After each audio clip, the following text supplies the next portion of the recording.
Tuna karel ding falami people thin heng lau nan thin long put rematul. Havek lay ding mana CB mo nan CCC. CCC le zuarman in siang lau chan in later siang lau chan falami pi thin long hi ka khorwa harmi pakata CNA le CC ni in uk nak ding in uk nak chun gol ral kap ni in uk son se timi tong kam hi voi tam pi ka thei thang le hil pakhat keima ka thin lunga a ummi pakhat karel ding voi tam pi ka tong thang palewa lam matupi lam maralam za te ni man ka kalam kilveng nak dinga ral kan dau pi re rau kan nun nak aliam re rau mapu liam kan re rau la ya falam mi pi thin lung hi ka khorwa harmi pakata CNA le CC ni in uk nak ding in uk nak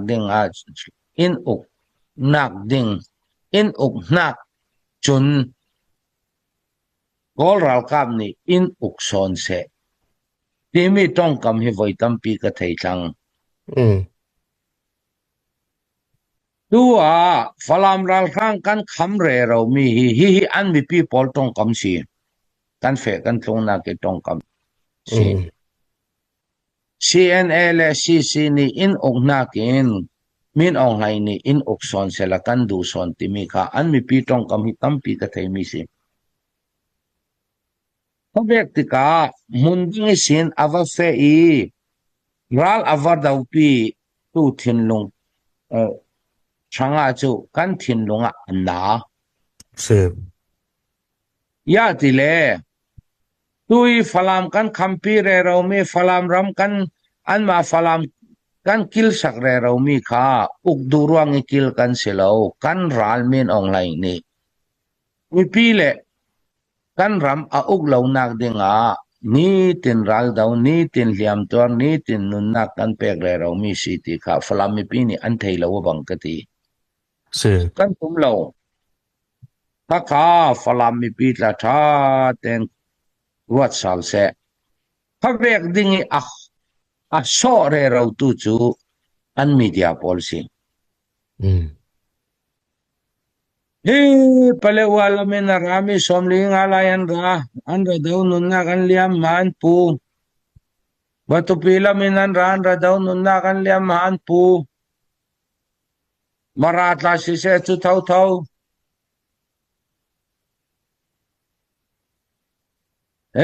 zau tong zau phai lau tu nai te atla lau tu ral ka pani mani ti ni ya nun na ka liam por khanga kharwat ven ni ku yang ronga si tu ni tiang in ata thin lung kan nei ti le chu himi media pol ronga si chun mitu akha karel landing mokati karel an lo ral kan dau ni khata rol voi khat ein ral kan dau eiding a lo ronga se lo kan ka pona kyang kam mi pi mo an tlan the thang rol suang sak tu kan nei lo ni khata ral voi khat kan dau ni khata rol voi khat ein ral kan dau ni khata voi ni kan ei thailo a rol suang sak tu ding rol apek tu ding kan lo an lo kan lo sela an lo mi pi an tlan the tlan lo nak lama rol me ding an tam ti vek te kan lei memu ti vek te kan lei tuna karel ding falam mi people thin heng lau nan thin long put rematul havek lei ding mana CB mo nan CCC CCC le zuarman in siang lau chan in later siang lau chan mun lapi sin nan sanga ral kan rak dau ti kha in hil sak lau nan ma zalen nak deng sanga ral kan rak dau min ong lai uk nan du son sile chu yang ronga falam copy set the kawin falam meu nan ting cha mi falan meu kha kan lau hum him sak men mi si nan me pi ta tin lung thlang u har sa zetin ral kan dau rol me a lau si lau in swang sak tu mi pi kan nei lau tan tang rama ral kan rak dau ton jang rama ral kan rak dau lailen pi lama rezwara ma mun ki paral kan rak dau chun chung atla ral kan rak dau hoi muna kan le tla ral kan dau le tla mi pi ni rolan suang in ni khat voi ni chu rolin san thai rolin pek thai tu chu pek tu kan nei lau swang sak tu kan nei lau mi pian tan the khavek achang lau nak dinga nan in le nan lau tan tak lau tai nan thai nak dinga ki tha in nun nak man ui lawin ral kan lau rau dau sak re ro kan mi people ta tha ten in ngai sako in sport tu thai top in swa sako si ral kam ni ral kan dau re ro ko chumi kan dau na ka abik takin Michael Vante Paul chin nete Paul railway kin CB kai shwainak CC kai shwainak SCB kai shwainak CNDF kai shwainak ral dau kan selo ku ji kha ku than ku yi kha ku sa ku let net ke yan ne tai ni ra kan mai thal kan jian dong kan ai in ral kan dau re ro mi si kan lau dau sak re ro mi si kan ral ka polan jang fa tu se khat lang parium mi ti dai in ding man nei lo khami ni yang se wa thi khai ti dai tha in ding man nei lo yang se wa thi khai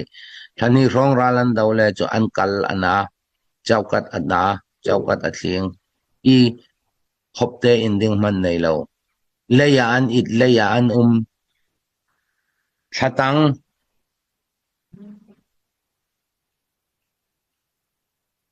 hodai November October thachami dau zau kan si yang chukina dai tai ngen lam le hilam yang chukina dai pon sing ding man nei lawin